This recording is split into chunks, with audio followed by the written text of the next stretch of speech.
नमस्कार, आप देख रहे हैं रुड़की हब और मैं हूं आपके साथ मानसी। और वक्त हो गया है बड़ी खबर पर चर्चा करने का।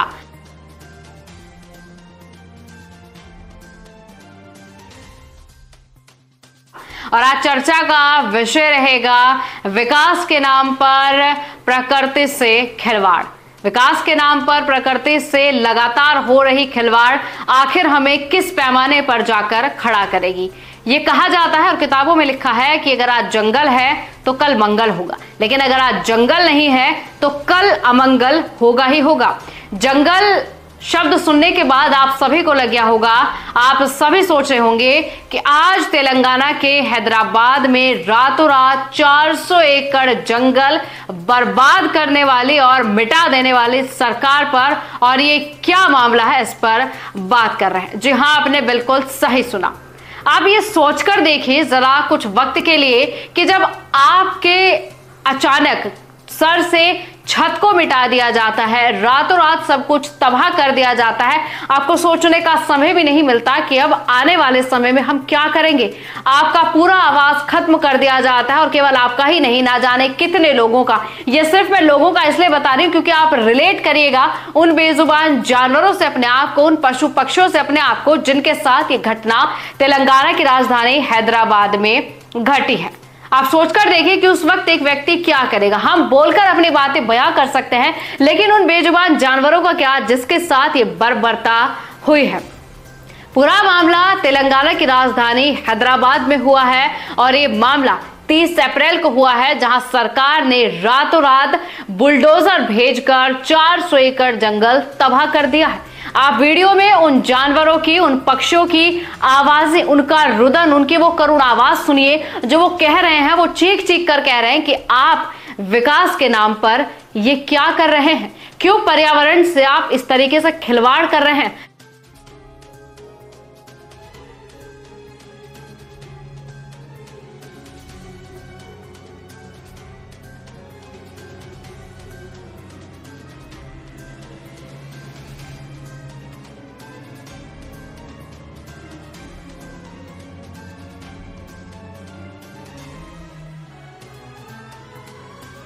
आप देखें कि डेवलपमेंट और पर्यावरण आपस में कहीं ना कहीं आकर टकराते जरूर हैं। वो तेलंगाना की राजधानी हैदराबाद में एक बार फिर टकराए हैं। और तेलंगाना में इस वक्त कांग्रेस की सरकार चल रही है, वही कांग्रेस की सरकार जो कदम कदम पर सत्ता को घेरने खड़ी हो जाती है। लेकिन अब कहां वो सरकार है जो विकास के लिए, जो इंफ्रास्ट्रक्चर के लिए वो 400 एकड़ जंगल तबाह करने पर तुली हुई है।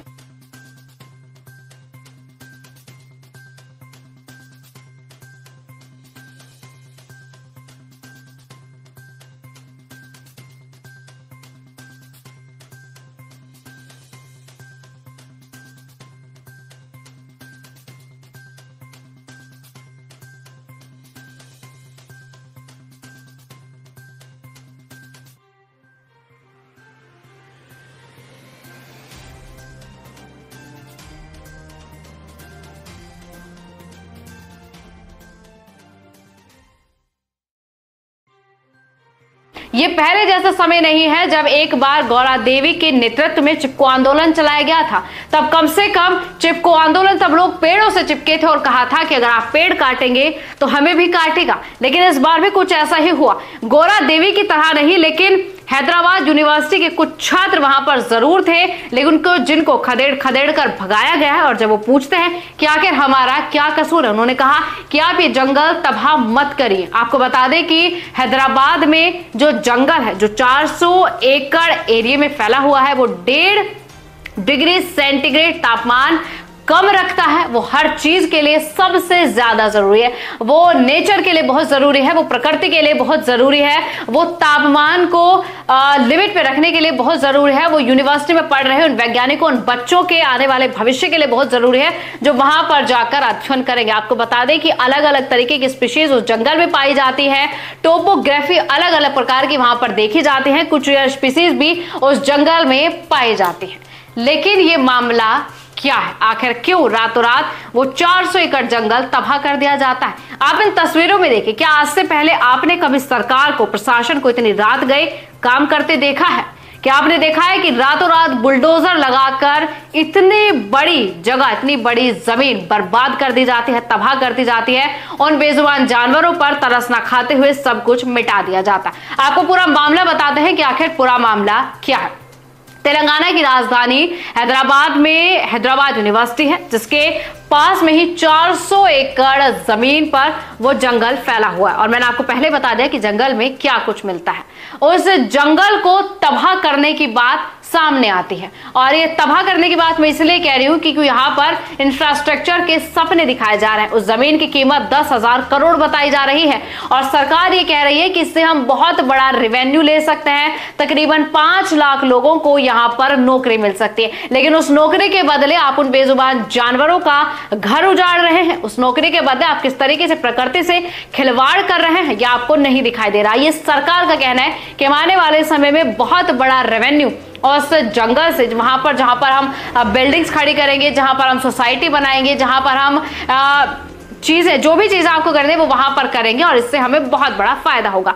यानी कि इंसान अब इतना स्वार्थी हो चुका है कि सामने ही प्राणियों को, जो कि बेजुबान प्राणी है, उन्हें प्राणी ही कहेंगे, वो दिखाई नहीं दे रहा है। उनका रुदन, इस तरीके से रोना उन्हें दिखाई नहीं दे रहा है। केवल अपना स्वार्थ इतना चरम पर है कि हमें दिखाई नहीं दे रहा है कि हम आखिर क्या कर रहे हैं। जब ये जंगल तबाह होने की बात चल रही थी, उसके बाद हैदराबाद यूनिवर्सिटी के छात्र सड़कों पर उतरते हैं, विरोध प्रदर्शन करते हैं। और आपको बता दूं कि हैदराबाद यूनिवर्सिटी के छात्र एक कैंपेन चलाते हैं कि कम से कम 3 लाख लोगों के वो दस्तखत, वो सिग्नेचर कराते हैं कि पेड़ों को, जंगल को ना काटा जाए। वो विरोध भी करते हैं कि कृपया करके आप इस जंगल को तबाह मत करिए। ये यूनिवर्सिटी के कैंपस के लिए ही नहीं बल्कि पूरे हैदराबाद के लिए बहुत जरूरी है।